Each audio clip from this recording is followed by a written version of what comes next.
நேயர்களுக்கு வணக்கம். இன்று நம்மோட நிழல் படத்துடைய அந்த படக்குழுவினர்கள் இணைந்திருக்கிறாங்க. ஹீரோ விஷாகன், ஹீரோயின் ஜனனி மற்றும் இன்றைக்கும் என்றைக்கும் நம்மளுடைய மனதுல நீங்கா இடம் பிடித்திருக்கக்கூடிய முதுபெரும் கலைஞர் ரமேஷ் கண்ணா அவர்கள் நம்மோட இணைந்திருக்கிறாங்க. சமீபத்தில் அந்த படத்துடைய ட்ரைலரும் ரிலீஸ் ஆயிருந்துச்சு. நிறைய கேள்விகள் நம்ம மனசுல இருக்கு, உங்ககிட்ட கேட்டு தெரிஞ்சுக்கலாம். மூவருக்கும் வணக்கம். எப்படி இருக்கீங்க? உங்ககிட்ட இருந்தே ஸ்டார்ட் பண்ணலான்னு இருக்கேன். நீங்க ரொம்ப வருஷமா பெரிய பெரிய ஆக்டர்ஸ் கூட எல்லாம் நடிச்சுட்டு இவ்வளோ தூரம் டிராவல் பண்ணி வந்திருக்கீங்க. இப்போ யங்ஸ்டர்ஸ் கூட நடிச்சிருக்கீங்க. எப்படி இருந்துச்சு சார் படம்? ரொம்ப சந்தோஷமா இருக்கு. எப்படி பெரிய ஆர்டிஸ்ட் நடிக்கும்போது எவ்வளோ ஹாப்பியோ அதே ஹாப்பி யங்ஸ்டர்ஸ் நடிக்கும்போது இருக்குது. கண்டிப்பாக. ஏன்னா புதுசாக பார்க்குறோம் இல்லையா, நம்ம அது நமக்கு ரெஃப்ரெஷ்மெண்ட் தான் இல்லையா. பழைய ஆர்டிஸ்ட் எப்படி நடிப்பாங்க நம்ம சினிமாலே பார்த்து தெரிஞ்சுக்குவோம். அவங்க நடிக்கும்போது கொஞ்சம் டிஃப்ரெண்ட்டாக இருக்கும். இவங்கள புதுசாக பார்க்குறோம்ல, இவங்களோட பெர்ஃபார்மன்ஸ் கொஞ்சம் டிஃப்ரெண்ட்டாக இருக்கும் பார்க்குறதுக்கு. டிஃப்ரெண்ட்டாக இருந்தது ஒன்று. அண்ட் அவங்க கிட்ட இருந்து ஏதாவது இப்படி கூட பண்ணலாமா அப்படின்னு ஏதாவது கற்றுக்கிட்டு இருந்திருக்கீங்க? நிறைய இவங்க நடிக்கிறது சரி, அவர் நடிக்கிறது சரி பார்த்தா ரொம்ப டிஃப்ரெண்டாக சென்டிமெண்ட் சீன்லாம் ரொம்ப டிஃப்ரெண்டாக பண்ணியிருப்பாங்க. ஒருத்தர் ஆக்ஷன் பார்ட் பண்ணியிருக்காரு, ஆக்சிடென்ட்லாம் ஆகிடுச்சு அவருக்கு. இவங்களும் ஆக்ஷன் பார்ட்லாம் பண்ணியிருக்கிறா. ரொம்ப வித்தியாசமாக நடித்தாங்க ரெண்டு பேருமே. எனக்கு ரொம்ப ஆச்சரியமாகவும் இருந்துச்சு அதில். ஏன்னா ஒரு நியூ ஃபேஸ் அந்த அளவுக்கு டக்குன்னு பெர்ஃபார்ம் பண்ணுறது ரொம்ப கஷ்டம் இல்லையா. அதை திணறுவாங்க. அந்த எந்த திணறலும் இல்லை, ரெண்டு பேர்கிட்டையும் அப்படியே ஃப்ளூவெண்ட்டாக அடிச்சிட்டாங்க. ஓகே, திணறலே இல்லைன்னு சொல்லிட்டு ஒரு மிகப்பெரிய ஸ்டார் ஆக்டர்கிட்டேருந்து நீங்கள் ஒரு பாசிட்டிவான கமெண்ட்ஸ் வாங்கியிருக்கீங்க. இதுவே உங்களுடைய அடுத்தடுத்த லைஃப்க்கு ரொம்ப என்கரேஜாக இருக்கும். நீங்கள் இப்போ தான் இந்த படத்தில் நடிச்சிருக்கீங்க. இதுக்கு முன்னாடி தளபதி விஜய் சிஎம்மாக இருக்காங்க, இப்போ அவங்க கூட நடிச்சிருக்கீங்க. சூர்யா அவர்கள் கூடயும் நடிச்சிருக்கீங்க. இந்த படத்தை டைரக்டர் உங்ககிட்ட சொல்லும்போது எப்படி இந்த படத்தை செலக்ட் பண்ணீங்க? சொல்லும்போது எப்படி இருந்துச்சு அந்த ஃபீல்? சொல்லும்போது எனக்கு கொஞ்சம் டிஃப்ரெண்ட்டாக தான் இருந்துச்சு. ஏன்னு சொன்னால் ஃபுல்லாக எல்லாம் ஃபைட்டு, ஒரு மாதிரி ட்ரக்கெட்டு, ரிவெஞ்ச் எடுக்கிறது, அதே ஒரு சாஃப்ட் கார்னரில் இல்லாமல் ஒரு வைலன்ஸான கார்னரில் தான். ஓகே, நமக்கு டைரக்டர்கிட்ட கேட்டேன், சார் ஃபஸ்ட்டு எப்படி நான் அப்படின்னு தான் கேட்டேன். அவர் சொன்னார், இல்லை ஜனனி, இது நீங்கள் பண்ணால் டிஃப்ரெண்ட்டாக இருக்கும். ஏன்னா இப்போது இந்த பொண்ணு இப்படி பண்ணுமான்ற மாதிரி இருக்கும் தானே. ஸோ எனக்குமே அது ஓகே, டிஃப்ரெண்ட்டாக இருக்கும் இந்த கேரக்டர், ட்ரை பண்ணலாமே. ஒரு த்ரில்லரான மூவியாக இருந்துச்சு. நம்ம அந்த ட்ரைலர் பார்க்கும்போது கூட சீன் பை சீன் அங்கங்கே நிறைய இடத்துல உங்களோட ஃபேஸஸ்லாம் பார்க்க முடிஞ்சுது. நிறைய ஒர்க் அவுட் பண்ணீங்களா? இதுக்கு முன்னாடி ரிஹர்சல் என்னெல்லாம் பண்ணீங்க? ரிஹர்சல் டைரக்டர் சொன்னாதான், அந்த சீன் மூடுக்கு என்ன வேணுமென்று அந்த டைமில் சொன்னாதான். ஸோ நானே அது ப்ரிப்பேர் பண்ணிக்கிட்டேன். இந்த டைரக்டர் என்ன தேவையோ அதை கரெக்டாக சொல்லிடுவார். ஸோ அதை நான் ஓகே இப்படி தான் இருக்கணும், ஓகே அந்த மாதிரி அதை ரிஹர்சல் பண்ணதான். அந்த ஸ்பாட்லேயே அதை அப்படியே ரிஹர்சல் பண்ணி அப்படியே ஃப்ளோவில் அடித்ததான். கண்டிப்பாக. சார், இந்த படத்தில் சார் கூட நடிச்சிருக்கீங்க. ஜனனி ஆல்ரெடி நிறைய பேர் கூட நடிச்சுட்டு வந்திருக்கிறாங்க. ஸோ உங்களுக்கு எப்படி இருந்தது இந்த படத்தோட ஸ்டார்ட் அப்? இந்த படம் அது ஒரு ட்ரீம் தான். ஐ மீன் எல்லா ஆர்டிஸ்ட்டுக்குமே ஒரு ப்ராஜெக்ட் கிடைக்கிறதுக்கு நம்ம ரொம்ப நாள் வெயிட் பண்ணுவோம். அப்படி வெயிட் பண்ணிட்டு இருக்கும்போது கிடைச்ச ப்ராஜெக்ட் இது. அதுவே ரொம்ப குஷியாக இருந்தது. அந்த ஒரு பட்டர்ஃப்ளை மூமெண்ட்டாக தான் இருந்தது. உள்ளே வரும்போது எனக்கு தெரியாது சார் இருக்காங்கன்னு தெரியாது, ஜனனி இருக்காங்கன்னு தெரியும். அப்போது அந்த க்யூரியாசிட்டியோட தான் உள்ளே வந்தேன். அப்போ டைரக்டர் தான் ஃபுல் சப்போர்ட். மேம் சொன்ன மாதிரி என்ன வேணும், எவ்வளோ வேணும், அது எல்லாமே சொல்லி அப்படி தான் ட்ரெயின் அப் பண்ணார். அண்டு இவங்க எல்லாரும் பார்த்துட்டு அப்புறம் ஃபஸ்ட்டு ரொம்ப ரொம்ப தயக்கமாக இருக்கும். சாரை பார்க்கும்போதெல்லாம் அவர் அங்கே இருந்தார், நம்ம இங்கே இருந்தே பார்த்துட்டே இருப்பேன், எப்போ போய் அப்ரோச் பண்ணலாம், காஃபி குடிக்கிறாரு, சரி டீ குடிக்கும்போது அப்படிதான் இருக்கும் அப்படின்னு இருக்கும். அப்படியே சுற்றி வருவேன். திடீர்னு சார் வணக்கம்னுவேன். அப்பவும் சரி வேணாம், இப்போ போய் சொல்ல வேணாம், அப்புறமா போய் பேசுவோம் அப்படின்னு சொல்லிட்டு சுற்றி வந்துட்டே இருந்தேன். அப்புறம் சார் ஒரு நாள் கூப்பிட்டீங்க வா அப்படின்னாரு. மாறி இருந்தது. அப்புறம் போய் உட்காந்த அப்புறம் இப்போலாம் சார் பேர் போதுடா கொஞ்சம் நேரம் சும்மா இருடா அப்படின்னு சொன்னாரு. சார் இப்போ உங்களை கூப்பிட்டாருலங்க வா அப்படின்னும் போது எப்படி இருந்துச்சு அந்த ஃபீல்? அது ஸ்ட்ரெஸ்டா இருந்தது. இப்போ கூப்பிட்டா உடனே ஓடி போகணுமா இல்லை பொறுமையா போகணுமா அப்படிதான். இப்போ எப்படி அடுத்த ஸ்டெப் வைக்கிறன்ற அளவுக்கு ஸ்ட்ரெஸ்ஸா இருந்தது. ஆனால் கிட்ட போயிட்ட அப்புறம் இட் வாஸ் லைக் செம்ம ஜாலி. அது சார்ட்ட சொல்லிட்டு இருப்பேன், சார் இந்த திருடுற பூனை அந்த பாலை பார்த்துட்டே இருக்கும், இந்த ஓனர் நவரும்போது போகணுமே அப்படின்ற மாதிரி சுற்றி வந்துட்டு இருந்தேன். பட் உங்ககிட்ட வந்தோன்னே அது எல்லாமே பிரேக் ஆயிடுச்சு. ஸோ ஃப்ரெண்ட்லி அண்ட் இன்ஃபர்மேட்டிவாக பயங்கரமாக கடத்தி விட்டுட்டாங்க. சினிமாவை பற்றி ஆன ஒரு புரிதலை கொஞ்சம் வித்தியாசமாக ஆக்கி விட்டாங்க. அண்ட் ரொம்ப எனக்கு சார்ட்ட இன்ட்ராக்ட் பண்ணதில் எனக்குள்ள அவர் விதைச்ச ஒரு தாட் ஸ்கிரிப்ட் ஒன்று கொடுக்கும், நீ ஸ்கிரிப்டுக்கு என்ன கொடுப்ப, ஓகே அதை புரிஞ்சுக்கிட்டா நீ நடிகன் ஆயிடுவேன் அப்படின்னாரு. சூப்பர். அது சார் நடிகனா ஃபீல் பண்ணீங்களா? ஆயிட்டு இருக்கேன்னு நினைக்கிறேன். ஒரு படம் இப்பதான் ரிலீஸ் ஆகுது, எனக்கு என்னால டிஃபைன் பண்ண முடியல நான் என்ன பண்றேன்னு எனக்கும் இல்ல தெரியல. இப்ப நீங்க நம்ம நிறைய கதைக்கு எதிர்பார்த்துட்டு இருப்போம், அந்த கதை வரும்போது நமக்கு அதை பண்ணணும் அப்படின்னு தோணும். அந்த மாதிரி இருந்துச்சா டேரக்டர் உங்ககிட்ட சொல்லும்போது ஓகே இந்த படத்தை நம்ம பண்ணலாம் அப்படின்னு இருந்துச்சா? அந்த இடத்துல ஏன்னா எது கிடைச்சாவும் பண்ணும், பெஸ்டா பண்ணணும்ன்ற எண்ணம் சோ எனக்கு. கிடைக்கிறத வச்சு நம்ம பெஸ்டா கொடுக்கணும். ஒரு 5 நிமிஷம் இருந்தாலும் போதும், அந்த 5 நிமிஷத்துல நம்மளால என்ன முழுமையா கொடுக்க முடியும் அப்படின்றத நான் சினிமான்னு இல்லை பொதுவாக என் வாழ்க்கையில நான் அதை நினைச்சிட்டே இருப்பேன். எது ரொம்ப ப்ரிப்பேர்டா இருக்கணும். இப்போ நம்ம ஒன்று ஆசைப்படுறோம்னா அதுக்கு நம்ம ரொம்ப ப்ரிப்பேர்டா இருக்கணும். அப்போ அது நடக்கும்போது கரெக்டா நடந்துரும். நம்ம ப்ரிப்பேர்டா இருந்தா அது நமக்கு வரும்போது அதை நம்ம கரெக்டா வெளிப்படுத்தலாம் அப்படின்னு சொல்லிட்டு. எனக்கு போலீஸ் வந்து லைஃப் நான் வந்து ரொம்ப இன்ஸ்பயர் ஆகிற ஒரு ப்ரொஃபஷனாக இருந்தது. நான் ட்ரை பண்ணேன். ஸோ ஐபிஎஸ்ன்றது எனக்கு சின்ன வயசுல இருந்தே ஒரு ட்ரீம். சின்ன வயசுல கேட்கறதுக்கு முன்னாடி ஐபிஎஸ் அப்படின்னு சொல்ற அளவுக்கு தான் அது அவ்வளோ இன்ஸ்பைரிங்கா இருந்தது. போலீஸ்லாம் அப்படி பார்த்தா அப்படியே மேலேயும் கீழே. இப்போ எந்த இடத்துல அந்த ஐபிஎஸ் அப்படிங்கறத விட்டுட்டு ஆக்டருக்கு மூவ் ஆனீங்க? அது கிடைக்கல, அட்டெம்ப்ட் பண்ண கிடைக்கல.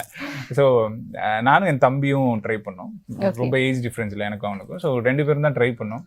அவனுக்கு கிடைச்சிருச்சு, எனக்கு கிடைக்கல. ஸோ எனக்கு இந்த கிடைச்சனால இதுல நான் நல்லா இந்த காக்கி செட்லாம் போட்டு போட்டோலாம் எடுத்து அனுப்புனேன். பத்தல ரியல் போலீஸ் நான் திரையிலையாவது போலீஸ் அப்படிதான் போட்டேன். டே ரியல் போலீஸ் நான் ரீல் போலீஸ் அப்படின்னு போட்டு அனுப்புனேன்.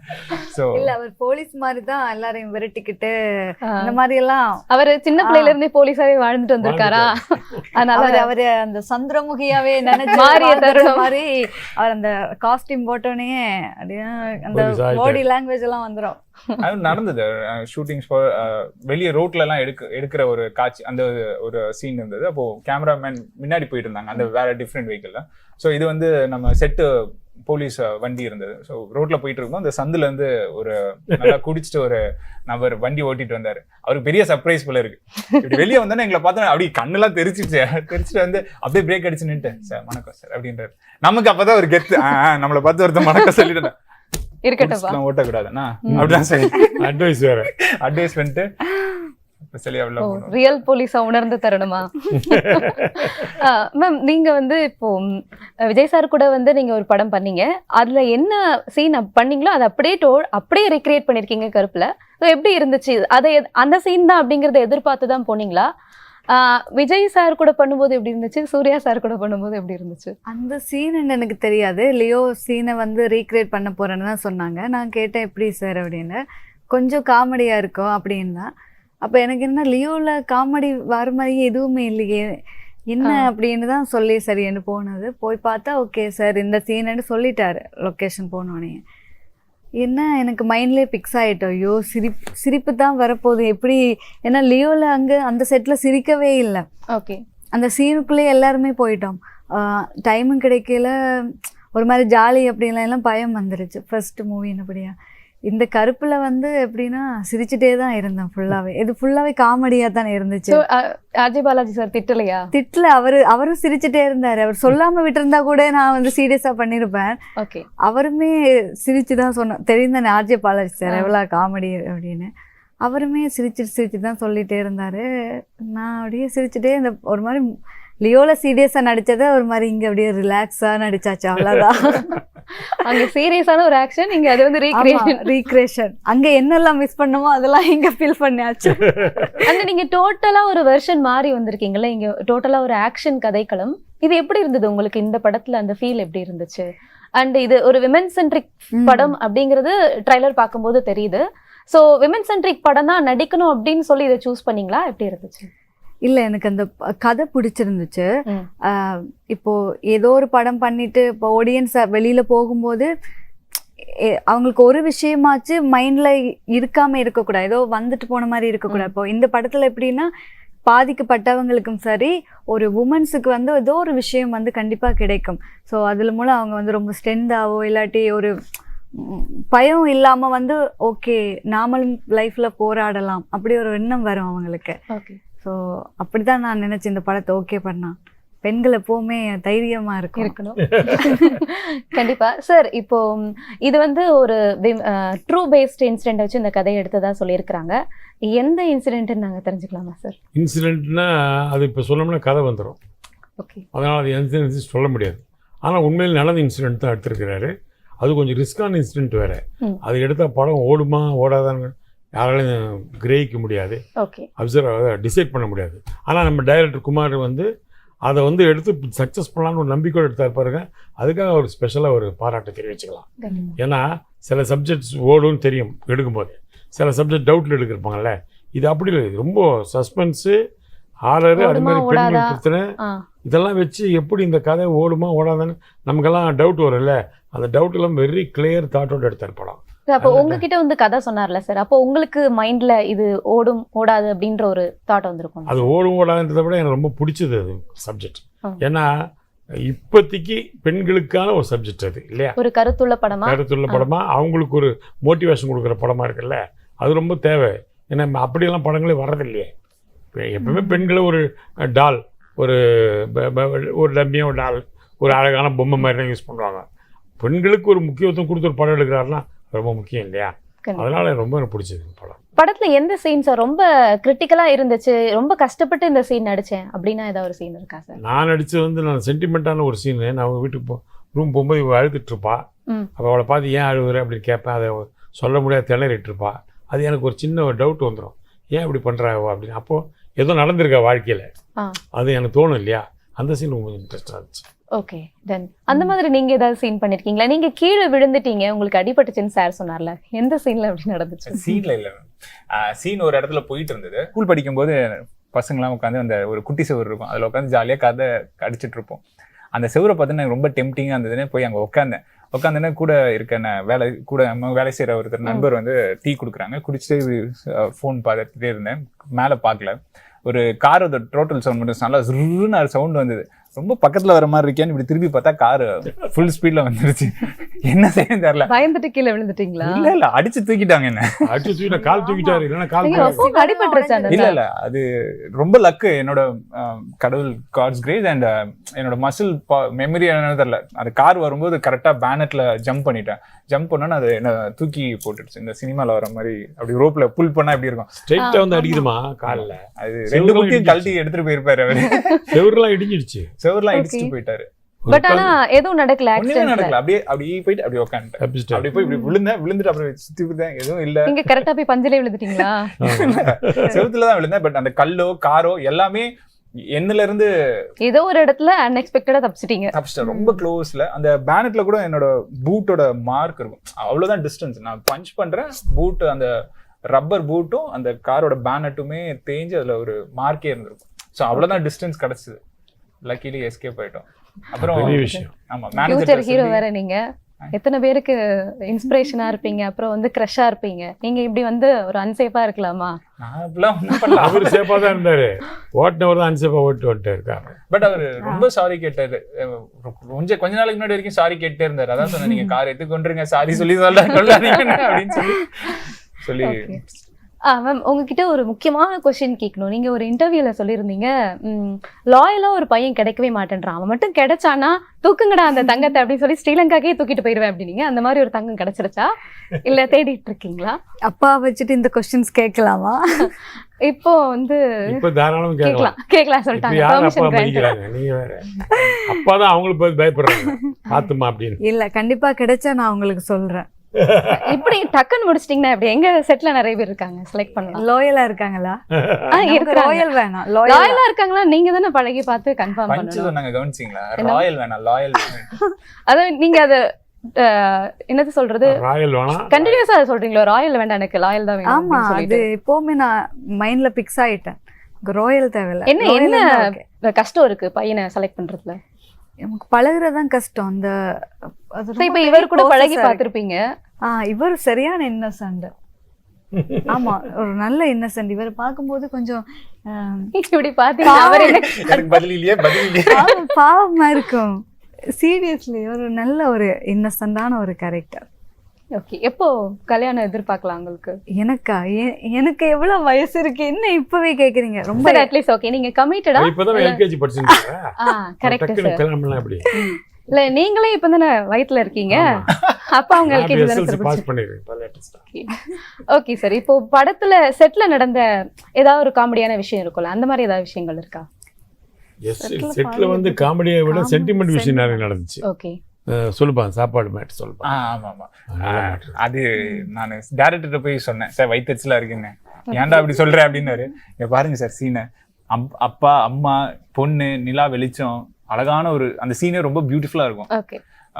இவங்களுக்குள்ள இருக்க அந்த அன்பு இருக்குல்ல, அது ரியல் டைம்ல ஏதோ ஒரு வீட்டுக்குள்ள எட்டி பார்த்தா ஹவு பியூட்டிஃபுல்லா இருக்கும். அந்த ஒரு டின்னர் டைம் நிலா ரியல் லைஃப் மாதிரி அவ்வளோ டச்சிங்கா இருந்தது. அதுதான் சொன்னேன், இவ்வளவு டச்சிங்கா எனக்கு ஒரு ஏதாவது பண்ணிருக்கலாம், நீ அனாதடா அப்படின்ட்டு அனாதையா நானாதையா தெரியும் சார் அப்படின்னு சொல்லி அவ்வளவு சூப்பரா இருக்கும் அந்த சீன். எனக்கு ரொம்ப பிடிக்கும், நான் சொல்லிட்டே இருப்பேன் சார் அது அடுத்த படத்துலயாவது இந்த சீன் வைங்க சார் எனக்கு அப்படின்ட்டு. இப்பெல்லாம் ஃபேமிலியில் யாரும் ஒன்றா உட்காந்து சாப்பிட்றது இல்லையே, டைனிங் டேபிளில் வச்சிருவாங்க, அவங்க போய் சாப்பிட்டு போவான். கேன்டீன் டைம் கிடைக்கும் போது எல்லாரும் அங்க சாப்பிட்டு போயிடுறாங்க. எல்லாம் ஒன்றா உட்காந்து சாப்பிட்டு பேசி அந்த காலம் போயிடுச்சு. அதை அவர் பார்க்கும்போது ஃபீல் பண்ணிட்டார். அது உண்மையிலே அந்த சீன் ரொம்ப சென்டிமெண்ட்டாகவும் இருந்துச்சு. Okay sir. சார் இப்போ விஜய் அவர்கள் சிஎம் ஆயிருக்காங்க, நீங்க விஜய் கூட ஃப்ரெண்ட்ஸ் படத்தில் நடிச்சிருப்பீங்க, நிறைய டைம் டிராவல் பண்ணியிருப்பீங்க, எப்படி ஃபீல் பண்றீங்க சார்? ரொம்ப சந்தோஷமா இருக்கு, ரொம்ப ஆச்சரியமா இருக்குது. எதிர்பாராத வெற்றி. ஆனால் எதனால் அந்த ஆச்சரியம் சார்? இல்லை இவ்வளோ பெரிய ஸ்வீப் பண்ணுவார் நமக்கு எதிர்பார்க்கல. விஜயகாந்த் சார் இருந்தார், அவரு இது மாதிரி தான் சார், ரசிகர்கள் ரொம்ப கவனிச்சார், நிறைய பண்ணார், மக்களுக்கு நிறைய தர்மம் பண்ணார், நிறைய அசிஸ்டண்ட்டுகளை சாப்பிட எல்லாம் பண்ணார். அவரே வந்து 2 சீட்டு 3 சீட்டு தான் வந்தார். அப்புறம் எதிர்கட்சி தலைவர் ஆனார் கொஞ்ச நாள் கழிச்சு. இவங்க அப்படி ஸ்வீப் பண்ணி சிஎம் சீட்டில் வந்துட்டார்ல, அது சாதாரண இது இல்லைல்ல, அது ஒரு பெரிய கிரேட் அச்சீவ்மெண்ட் தானே. இப்போ எப்படி புரட்சி தலைவர் எம்ஜிஆர் வந்தாரோ அந்த மாதிரி அப்புறம் புரட்சி தலைவர் ஜெயலலிதா வந்தாங்களோ அந்த மாதிரி நம்ம புரட்சி தளபதி வந்திருக்கிறாரு. Okay sir. அவருடைய சைலண்ட் எல்லா இடத்துலையும் வந்து தொடர்ச்சியா வந்து விமர்சனத்துக்கு உள்ளாக்கப்படுது. நீங்க என்ன நினைக்கிறீங்க சார்? செட்டிலையும் சைலண்டா தான் இருப்பாரா? செட்டில் சைலண்டானா ஸ்பாட்டில் ஆக்டிங் மட்டும் தான், சும்மா தேவையில்லாத கதை அடிக்கிறதெல்லாம் கிடையாது. ஜாலியாக உட்காந்து பேசுவோம் நாங்கள், சும்மா சினிமா பற்றி, அதில் நான் பழைய படங்களை பற்றிலாம் கொஞ்சம் காமெடி சொல்லுவேன், அவர் கொஞ்சம் காமெடி அடிப்பார், அப்படி தான் பேசுவார். ஒழிய அதாவசியமாக அவர் வந்து நிறைய பேர் அந்த டிஸ்டர்ப் பண்ண மாட்டார், ஷூட்டிங்கை பெர்ஃபெக்டாக இருப்பார். அதுமாதிரி 7 மணிக்கு ஏன் அவர் பெர்ஃபெக்டாக இருக்காருன்னா அவருடைய பழக்கமே அப்படி. 7 மணிக்கு ஸ்டார்ட்டில் 7 மணிக்கு காலையில் வித் மேக்கப் ரெடியாக இருப்பார். நம்மளே அவசரமாக ஓடி அவசரமாக பண்ணுவோம், ஆனால் அவர் எல்லாம் பெர்ஃபெக்டாக இருப்பார். அதில் ரொம்ப தெளிவாக இருக்கும் அவருடைய பெர்ஃபெக்ஷன். ஓகே மேம், நீங்களும் வந்து விஜய் அவர்கள் கூட நடிச்சிருக்கீங்க. செட்டுக்குள்ளே எப்படி இருப்பார், செட்டுக்கு வெளியில் ஷூட்டிங்க்கு அப்புறம் எப்படி இருந்தார்? இல்லை நான் தான் யோசித்தேன் சார், அப்போலேருந்தே இந்த 7 மணியோட டைமிங்கா? ஆமாம், கரெக்டாக வருவார். ஆமா, நாங்க ஷூட் பண்ணும்போது அப்படிதான், சரியா டைமிங் 7 மணிக்கு சார் ரெடி ஆயிட்டாரு, நான் லேட்டு. அப்போ சார் போய் உட்கார்ந்துட்டாரு, நான் இப்போ எனக்கு தான் வெயிட்டிங். டைரக்டர் சொல்றாரு, ஜனனி சார் வந்துட்டாரு. நான் வந்து பதறி அடிச்சு ஓடுறேன், சார் சார் கொஞ்சம் லேட் ஆயிட்டுன்னா அவர் பார்த்துட்டு பரவாயில்ல. ஆமா ஒன்றும் அதே மாதிரி 6 o'clock முடிச்சோன்னா பிரேக் விட்டு கரெக்டாக கிளம்பிடுவார். அதுலேயும் ஷார்ப்பாக இருப்பார். அது மாதிரி சண்டேஸில் பெருசாக ஆக்ட் பண்ண மாட்டார். சப்போஸ் நீங்கள் நைட் ஷூட்டிங் வச்சிங்கன்னா மறுநாள் ஷூட்டிங் வைக்கக்கூடாது. அதில் ரொம்ப பெர்ஃபெக்டாக இருப்பார் எல்லா விஷயத்துலையுமே. அது வந்து உங்களுக்கு ப்ரொடியூசருக்கும் பெரிய லாபம். அது ஒரு 1 hour போச்சுனால எவ்வளோ காசு வேஸ்ட் ஆகுது, மணி வேஸ்ட், அதெல்லாம் ரொம்ப கரெக்டாக பார்ப்பார். ஓகே, உங்ககிட்ட ஒரு கேள்வி. ஜனனி வந்து news reader, Bigg Boss fame, actress, எதுவா இருக்க விருப்பப்படுறீங்க ஜனனி? ஆக்டர்ஸ் கொஞ்சம் ஈஸியா இருக்கு. ஈஸியா இருக்கா? நடிக்கிறது ஈஸியா இருக்கா? ஆமா, பிக் பாஸ்ல வேலை வாங்கியிருப்பாங்கல்ல, அதானே அங்க பழக்கப்பட்டது இப்போ இயல்புக்கு கரெக்டா இருக்கும். ஒரு வேளை கரெக்டா இருக்கு, இது கொஞ்சம் நாள் ஓகேயா இருக்கு. ஓகே டன், இறுதியா உங்ககிட்ட முடிக்கலாம்னு நினைக்கிறேன். அவங்க கிட்ட கேட்டிருக்கலாம், பட் ஒரு மேல் சொன்னா கரெக்டா இருக்கும் அப்படின்னு நினைக்கிறேன். ஒரு விமன் சென்ட்ரிக் படத்துல நடிச்சிருக்கீங்க, பெண்கள் எப்படி இருக்கணும் அப்படின்னு நினைக்கிறீங்க? ஒரு சின்ன அட்வைஸ். நான் எதுக்கு அட்வைஸ் பண்ணுவேன் அதான் எனக்கு தெரியல. ஐ மீன் எப்படி சொல்றேன்னா, ஒரு ஆண் எப்படி ஒரு பெண்ணுக்கு அட்வைஸ் பண்ணுவேன், அவங்களுக்கே தெரியும்ல, they know how to live. and அப்ப ஒரு ஆண் எப்படி இருக்கணும்னு நினைக்கிறீங்க? அந்த ஆண் முடிவு பண்ணிக்கலாம்ல. இல்ல சமூக ரீதியா கேக்குறேன், சமுதாய ரீதியா ஆண்கள் எப்படி இருக்கணும், பெண்கள் எப்படி இருக்கணும்? இப்ப நீங்க நடிச்சிருக்க அந்த படத்துல வந்து பாலியல் தொல்லை பத்தி தான் மெயினா சொல்லியிருக்கீங்க, அதனால இந்த கேள்வி. ஓகே, ஸோ ஆண் பெண் எப்படி இருக்குன்னு கேட்டீங்கன்னா, ஆணா இருக்கலாம் பெண்ணா இருக்கலாம். இனி நம்ம இன்னொருத்தவங்களை தொல்லை பண்ணிடக்கூடாது. அண்ட் அவங்களோட வாழ்க்கைய போற பாதையோ அவங்கள டிஸ்டர்ப் பண்ணாம வாழ்றது நம்மளோட அடிப்படையான ஒரு ரெஸ்பான்சிபிலிட்டி. அதுதான் நான் பார்க்க. ஆண் பெண் அந்த மாதிரி ஜெண்டர் இல்ல, எல்லாருமே டிசிப்ளினா இருந்தா எல்லாமே கரெக்டா இருக்கும். ஆமா, அப்படி ஒன்று இருக்குன்னு நினைக்கிறேன். இந்த படம் வந்து இந்த படம் வந்து இப்போ நான் ரொம்ப க்ளோஸாக ரிலேட் பண்ணுறது வந்து நிர்பயா 2 கேஸோட தான் நான் ரிலேட் பண்ணுறேன். ஸோ டெல்லி அந்த மூவிங் பேஸ் அகைன் திருப்பியும் ஒரு க்ரைம் நடந்திருக்கு. அதில் எனக்கு ரொம்ப பெயின்ஃபுல்லாக இருந்தது அந்த விமனோட ஸ்டேட்மெண்ட் தான். போலீஸ் ஸ்டேஷனுக்கு வந்து கம்ப்ளைண்ட் பண்ணுமான்னு சொல்லும்போது இல்லை நான் போய் என் பிள்ளைக்கும் கணவருக்கும் உணவு செய்யணும் அப்படின்னு சொல்லும்போது எனக்கு ரொம்ப கஷ்டமாக இருந்தது. அந்த இவ்வளோ பெரிய கொடுமையாக நடந்திருக்கு. அந்த வழி அந்த அம்மா ஏற்றுக்கிறாங்களே, எப்படி ஏற்றுக்க முடிஞ்சது, இந்த சமுதாயம் அவங்களை எப்படி ட்ரெயின் பண்ணியிருக்கு அப்படின்றது எனக்கு ரொம்ப வருத்தமாக இருந்தது. இந்த படம் அதை கேள்வி அதை மாத்துதுன்றது எனக்கு தோணுச்சு. Okay, done. அதான் இந்த படத்தை நான் பார்க்கிறேன். ஓகே, இன்னைக்கு இந்த நிழல் படத்துல சம்பந்தமா, அது இல்லாம செட்டில் ஆஃப் ஸ்கிரீன் ஆன் ஸ்கிரீன்ல என்னெல்லாம் நடக்கும் நிறைய விஷயங்கள் பகிர்ந்துக்கிட்டீங்க. அண்ட் வேந்தர் டிவி சார்பா நிழல் படம் வெற்றியடைய வாழ்த்துக்களை தெரிவிச்சுக்கிறோம். உங்களுடைய நேரத்துக்கு நன்றி. ரொம்ப நன்றி, வாழ்த்துக்கள்.